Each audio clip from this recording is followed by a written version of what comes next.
Greetings, interminglers, and welcome to I'm Crochet, Intermingled Mesh Crochet, Flattening the Learning Curve.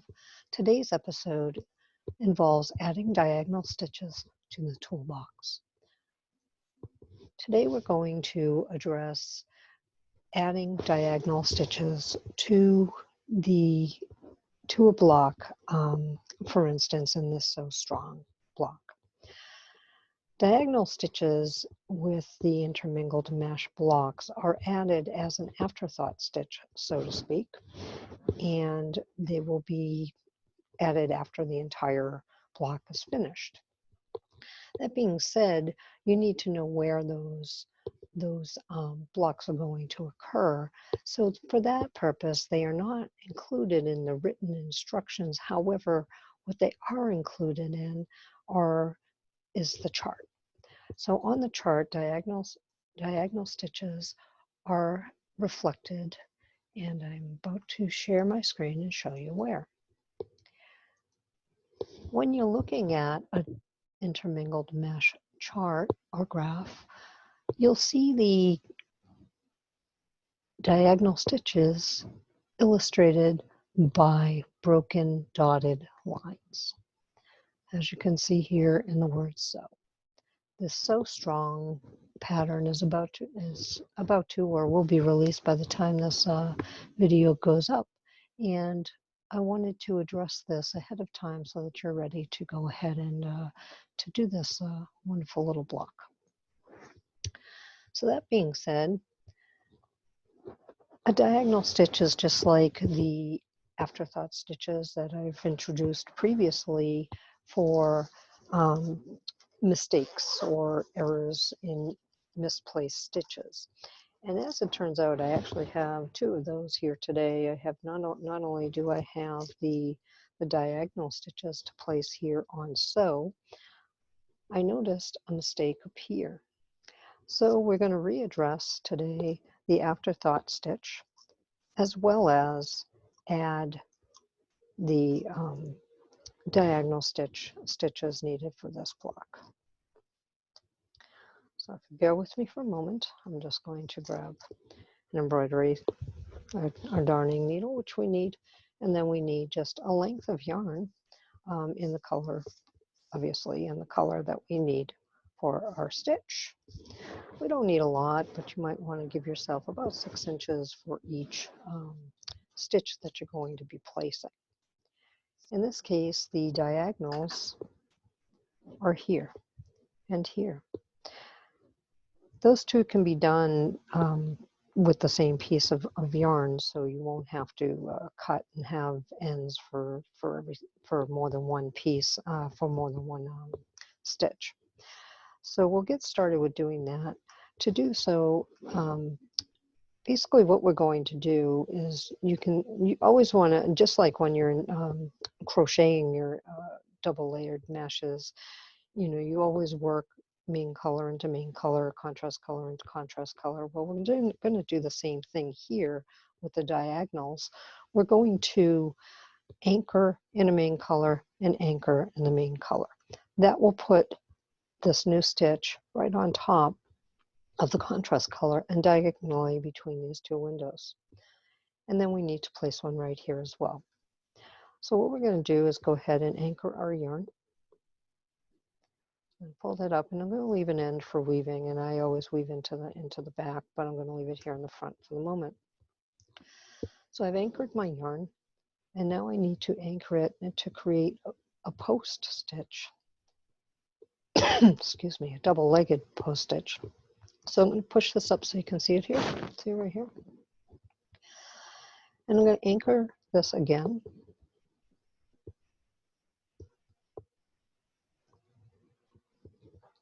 Which puts one leg there. I want two.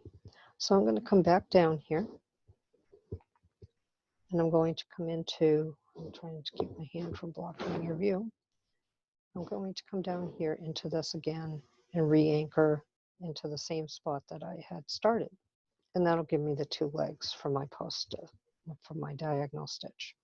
So we can see that that's begun there. It's not enough to just put those two. Okay, it doesn't match the rest of it. It looks out of place.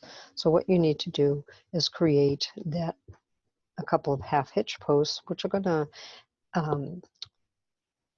duplicate or emulate the double crochet stitch that we've done throughout this whole pattern. So we'll go ahead and we'll do 2 half stitch posts, 2 or 3, depending on what's going to fill that space. It's your project, it's your eye, it's your vision. So I'm actually thinking that in this instance, you can see we've still got this much space there. So I'm going to go ahead and I'm actually going to place a third. Move my hand out of the way. I'm going to place a third half hitch. As you can see, a half hitch is just wrap it around and come up into the loop. Okay. So I'm going to place, and you can see that I'm making a loop there that's going through, right? I'll place a third stitch. And now I'm going to anchor that down into the top, just like I did. And that's going to, what that's going to do is keep this top loop that we just created nicely in place. And it makes that very much like a double crochet. So we have a second one to place here, and it's right here. We want to go from this window to this window to get the rest of our W. So basically we're going to go right here. And we're going to go like this. So that being said, let's go ahead and anchor this in right here.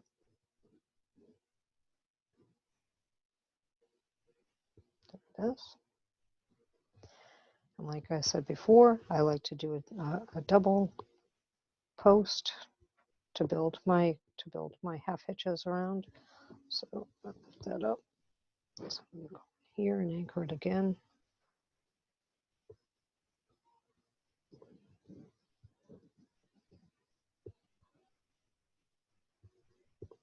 I don't want to pull because I don't want this to get squished. So I just want to make sure that lies nice and neatly flat. And then I want to make my half hitches. Bring my yarn up here. Here's my working end. Go under the double posts. Come up. Make sure that this is underneath that needle so that it catches the loop. Draw the loop up. Don't pull it too tight. Just kind of make it look nice and neat against the double post there. Do a second one, and we know from the other one that we need a third one. So here's the second one.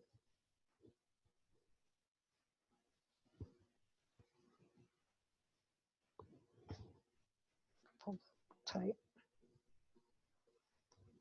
I think I want to go the other direction with this so that it kind of changes up the way those loops are going. So I'm going to bring this around this way. It's under the double posts. Drawing it up. And this is going to kind of twist because I want the other direction to kind of twist those loops up a little so that they look more like the twists of a double crochet. Go ahead and anchor that down. I'm going to come through the top here because I want you to see it anchored down, but I'm actually going to draw that through the back after.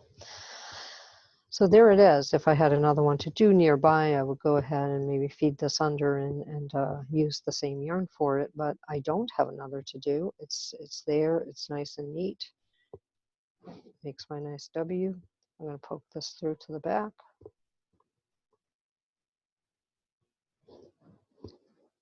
And I'm going to go ahead and just kind of make sure it's going to stay in place. And go ahead and weave it into the back.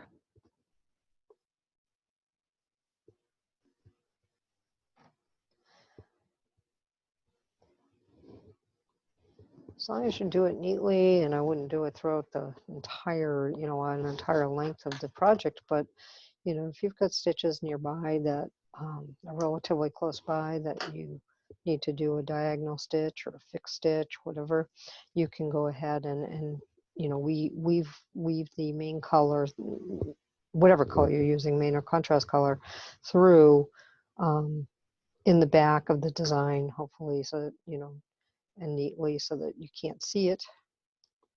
and then go to another spot within the project to do another diagonal or afterthought stitch. So that's woven under. I think I'll weave that under just a little bit more. I like to change direction when I'm weaving to make sure that when this washes and gets used and whatnot, that it's not going, the ends are not going to come undone, come loose from the rest of it. Okay, there it is.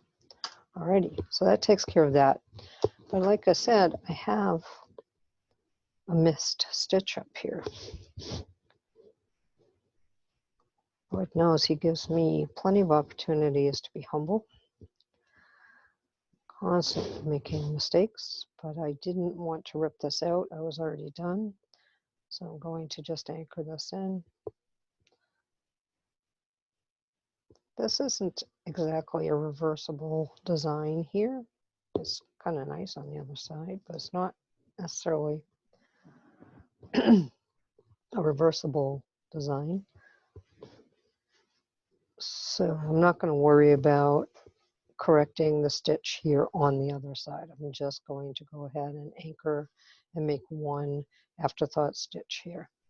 So again, main color into main color. I'm dealing with the main color, but this time I need a horizontal fix here. So I've brought it up here, and now I'm going to anchor it on the other side so that I'm going across this just like so that I get this here.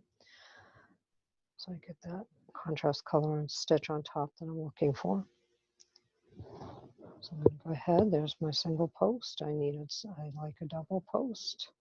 This is supposed to be right here, so I'm going to anchor it into it. The post is actually on the other side.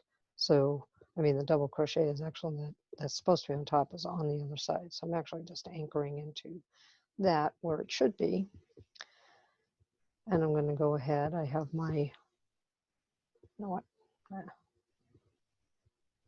You know, I don't like how that looks. So I'm going to start that again. Bear with me. This time, this is the stitch that got mislaid. It's in the back of this. I want it to be in the front. I am not going to cut and clip or do any other not crazy thing, but any other thing like that at this moment because I don't need to. I'm going to create an afterthought stitch. I've anchored into the missed stitch that's in the back, and I'm just going to recreate that in the front. There we go. This is going to go better for me.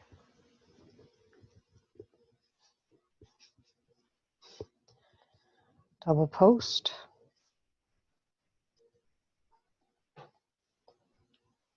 Just lay it neatly and as flatly as possible on top. And then go under the two posts with your darning needle, yarn needle, your darn yarn needle, and pull up one loop. For these, I do two. And go in the opposite direction to get that twisty look. The other one. There it is. It looks nice and looks very much like the double crochet. Put it through to anchor that second loop that I just made down. And there it is. No one is the wiser. I'm going to go ahead and I'm going to weave those ends in, and that's it. That's how the diagonal stitches are done. Two afterthought stitches done from window to window into the same color as the stitch you're making, and then an afterthought stitch here to correct a mistake. Thank you for being with me. Be well and be at peace.